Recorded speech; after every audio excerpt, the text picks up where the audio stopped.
Agora, nessas lutas políticas, quando a gente fala da política clássica, fica claro como se dá. Mas tem um componente que é o empresariado e que emprega uma massa gigantesca. E a gente viu em governos, por exemplo, como o da Venezuela, que quando resolveu ter um embate político com essa classe, também sofreu boicotes. E como que você pretende lidar com essa classe empresarial que emprega tanta gente? Se vai se dar na disputa das leis ou vai haver uma conversa, uma aproximação? Como que vai ser sua relação? Olha, qualquer projeto que pretenda governar para as maiorias no país tem que ter como foco o enfrentamento à desigualdade que nós temos. Isso é algo brutal, né? A classe dominante brasileira, ela está acostumada a uma lógica de capitalismo sem risco. Quando tem lucro, privatiza. Quando tem prejuízo, socializa. Essa é a lógica. Não que essa não seja a lógica do capitalismo no mundo todo, mas aqui isso se dá de uma maneira nua e crua, brutal. Então, se apropriam do Estado, né, com todo tipo de isenção. Teve o Refis agora, a MP do Refis é um negócio escandaloso. É 1,8 trilhão de reais de dívidas sendo refinanciadas com desconto de 99% nos juros. Então, essa turma não paga imposto, né? Tem um carro velho que você parou ali embaixo, você vai pagar IPVA. O jatinho, o helicóptero, o iate não paga, né? Tributação sobre lucros e dividendos, que existe em qualquer parte do mundo. O Fernando Henrique acabou com isso nos anos 90, nunca mais voltou. Isso daria, segundo estimativas, dependendo da alíquota, numa alíquota razoável, isso poderia dar 100 bilhões de reais por ano para o país, né? Taxação de grandes fortunas, que está prevista na Constituição de 88 e até hoje não regulamentada. Essa turma está acostumada a pegar todo tipo de privilégio do Estado, quer dizer, o Estado é máximo quando serve para eles, né? E o Estado tem que ser mínimo para prover as maiorias. E por isso não querem pagar nada. Tem que romper com essa lógica, né? Essa lógica precisa ser rompida. O argumento cínico de que isso pode gerar um enfrentamento com o empresariado e isso vai acabar com a economia do país e gerar mais desemprego. Não dá mais para ficar nessa chantagem, né? É a mesma chantagem que as agências de risco fazem com o país. Olha, faz aqui a minha cartilhazinha, senão eu vou rebaixar a sua nota, né? Parece professor falando pro aluno indisciplinado. As mesmas agências de risco que em 2008, uma semana antes do Lehman Brothers quebrar, davam a mais para o Lehman Brothers como nota, né?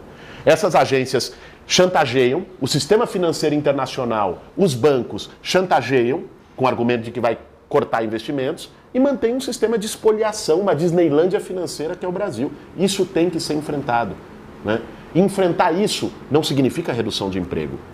Emprego se assegura, numa medida importante, com investimento público. E o que dá condição para investimento público é enfrentar uma lógica de uma classe dominante que não tem sequer, né, a abertura, né, para pagar imposto. Uma classe dominante que está ali tendo um dos maiores juros do mundo, o maior spread bancário do mundo, né? Essa turma tem tudo, né? Muitas vezes leva isso para fora, são controladas por corporações internacionais que levam as riquezas nacionais para fora, né? Fazem o discurso da privatização da maneira mais cínica possível, né? Então agora os campos do pré-sal, privatizando. Não pode, é estatal, não funciona, tem corrupção. Quem está comprando os campos? Estatal chinesa e estatal norueguesa. Então lá fora estatal pode, aqui não, né? Então essa lógica, né, precisa ser enfrentada de uma maneira direta e sem rodeios. Agora, né? Guilherme, concretamente, a gente vê que os países que fizeram esse enfrentamento não perseguiram o campo da democracia clássica burguesa, né? Quer dizer, os países que fizeram esse enfrentamento contra o capital financeiro, contra a burguesia predatória, em geral, em particular no terceiro mundo, enveredaram por caminhos, enfim, você pode, depender da corrente política a qual você se filie, você vai chamar de ditadura do proletariado, de governo dos trabalhadores, mas enfim, o fato é que há uma apropriação de uma classe sobre o aparato de Estado. Como eu queria que você me respondesse. Você é um cara de esquerda, persegue uma tradição de esquerda. Que críticas você tem, por exemplo, ao que aconteceu na União Soviética, por exemplo? A União Soviética a gente fez tudo isso, virou isso tudo, mas ao custo de milhões de vidas. Na China, a mesma coisa. A China, em que para a burguesia brasileira o estatismo vale, a China teve um custo humano violentíssimo. Quer dizer, como que o teu socialismo se junta com essa ideia da ditadura do proletariado? Laura, primeiro eu quero te questionar num ponto. Essa pauta que eu acabei de dizer aqui, regular sistema financeiro, uma reforma tributária progressiva, né, e uma política de investimento público profundo que permita que as maiorias se apropriem das riquezas do país, isso não aconteceu apenas em países que fizeram revoluções socialistas, né? Até mesmo em países capitalistas que não têm um caráter tão espoliador como o capitalismo brasileiro, isso foi possível. O nosso sistema tributário é um dos mais regressivos do mundo. É difícil encontrar igual, mesmo na América Latina, né? O ponto de vista, a falta completa de regulação do sistema financeiro brasileiro é um escândalo, né? Essa turma deixa algo, quer dizer, desculpe, vem aqui, especula hoje com o câmbio, vai embora e não deixa nada, né? Em vários países do mundo que não são socialistas e não fizeram revolução, não é desse jeito. Então, não necessariamente, né, esta pauta é uma pauta que exige uma insurreição e uma revolução armada, certo? Nós estamos falando aqui até de algumas coisas civilizatórias, né, que foram admitidas em vários países do mundo, mas que nessa configuração do capitalismo brasileiro, um capitalismo de oligarquias, um capitalismo da Casa Grande, um capitalismo que encara Bolsa Família como bolivariano, né, de um nível de segregação brutal, nessa configuração não cabe. É essa configuração que nós precisamos enfrentar antes de qualquer outra coisa. Né?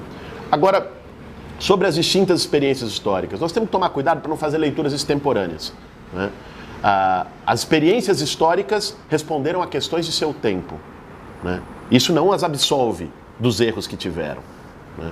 É evidente que houve uma série de problemas graves na União Soviética, né? É evidente que quando houve também um grupo que se arvorou como portador da Revolução e que se distanciou dos processos de decisão popular que existiam na origem da Revolução, os soviets, os conselhos, como um processo de decisão, e se apropriou do poder de Estado para si, para falar em nome do povo, né? Isso é algo grave. Isso depois gera desdobramentos, né, que não responderam também, muitas vezes, aos interesses da maioria. Agora, me incomoda muito, né, o argumento, obviamente não é o seu, de dizer o socialismo não deu certo em lugar nenhum. Nós temos que nos perguntar também onde é que o capitalismo deu certo nesse mesmo conceito, né? Bom, hoje estava vendo alguns dados sobre o aumento do número de moradores de rua em Nova York. Brutal. Né? Sobre o Piketty, no livro recente, mostrou como o abismo de desigualdade tem aumentado nas últimas décadas nas principais economias do mundo. Nós temos visto uma epidemia de depressão acontecendo no mundo inteiro pela desesperança das pessoas na vida, na política, pela falta de perspectiva de futuro. Não me parece que esse seja um modelo exemplar para a gente se espelhar. Nós temos que pensar em construir coisas novas. Né? Construir coisas novas significa aprender com as lições da história, não repetir os erros da história, né? Aprender com os acertos que a história nos fornece, tanto a nossa história de luta e a história política brasileira, como da história internacional, mas ao mesmo tempo entender que experiências não se repetem. Cada época tem o seu desafio, né? A nossa época está desafiada a responder uma série de questões, né? E nós vamos fazer isso, talvez nos inspirando em exemplos, mas nós não vamos fazer isso repetindo exemplo algum.